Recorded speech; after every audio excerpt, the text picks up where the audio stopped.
Yosh l'ami, c'est Oni. Aujourd'hui, je te propose d'analyser la fabrication de Hey Arnold par Craig Bartley.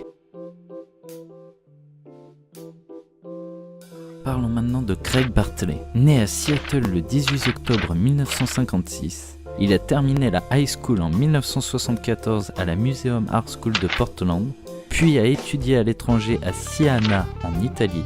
Il a ensuite été diplômé de l'Evergreen State College en 1981 et pendant sa dernière année, il décide d'abandonner les beaux-arts pour se lancer dans l'animation.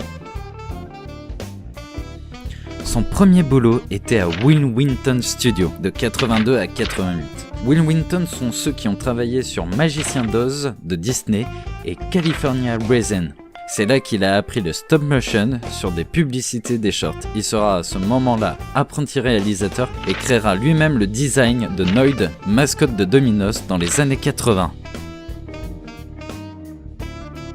En 1987, il va à Los Angeles pour faire la série Penny pour l'émission Pee-wee's Playhouse. Pendant ces années à faire Penny, il profite de son temps libre et du matériel qu'il a à disposition pour créer les premiers shorts d'Arnold pendant l'été 88.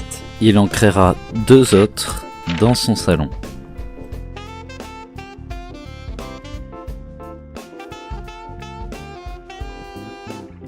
Et c'est en 1991 qu'il propose pour la première fois son idée à la chaîne Nickelodeon. Ceux-ci ne voyant aucun intérêt refusent tout d'abord. Il finit tout de même story editor et directeur de la première saison des Razmoket. C'est là qu'il rencontrera d'ailleurs l'équipe qui travaillera plus tard sur Arnold en tant qu'auteur scénariste. Mais c'est aussi là qu'il rencontre l'exécutif qui donnera le feu vert à Arnold. Le feu vert est donné à Craig. Il produit alors le pilote de 8 minutes de Hey Arnold, qui deviendra plus tard l'épisode 24 Through to Live. La version originale du pilote sera diffusée au cinéma avant le premier film de Nickelodeon, Harriet the Spy. Le feu vert est donné en janvier 1994. La série Arnold commencera en 1996. Quand il a designé Arnold, il l'a fait avec un conseil que lui avait donné Matt Groening en tête. Que ces personnages doivent être reconnaissables de loin, juste à partir de leur silhouette. C'est ce qui donna l'apparence si originale d'Arnold et de ses amis. Il y a beaucoup de choses à dire sur la création de Arnold. Déjà, la ville où vit Arnold est basée sur un mélange de Seattle, là où Craig a grandi, Portland, là où il a étudié, et Brooklyn. C'est aussi sa femme, Lisa Groening, la sœur de Matt Groening, qui a proposé l'idée que Helga soit amoureuse de Arnold secrètement, parce que sinon, elle trouvait que le personnage de gamine qui harcèle un garçon ressemblerait trop à Angelica des Razmoket. Je vais aussi vous parler d'une théorie. Dans un épisode, intitulé L'homme pigeon, Arnold rencontre Pigeon Man.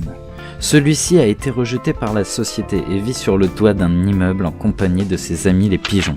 La théorie dit qu'après avoir découvert que les hommes avaient détruit tout ce qu'ils possédaient, il se serait alors suicidé. Trop jeune pour comprendre, Arnold aurait alors imaginé que son ami s'était simplement envolé vers le soleil, porté par les seuls amis qui le comprennent, les pigeons. Mais voilà, Craig n'est pas fan de cette théorie, parce qu'il a vraiment représenté ce qu'il voulait montrer, Pigeon Man s'envolant vraiment avec ses pigeons. Et Craig aime imaginer qu'il part pour Paris. D'ailleurs, il a annoncé qu'il apparaîtrait dans le film Hey Arnold The Mission Jungle, en vie et bien en forme. Pour finir, sachez qu'en 1991, il créait déjà quelques planches de Arnold. Ils seront d'ailleurs publiés par Matt Groening dans son magazine Simpson Illustrated. Et voilà, c'est sur cette dernière anecdote que je vous laisse. J'espère que la vidéo vous a plu, n'hésitez pas à la partager et on se retrouve très bientôt pour un prochain sujet bande dessinée. Tchuss!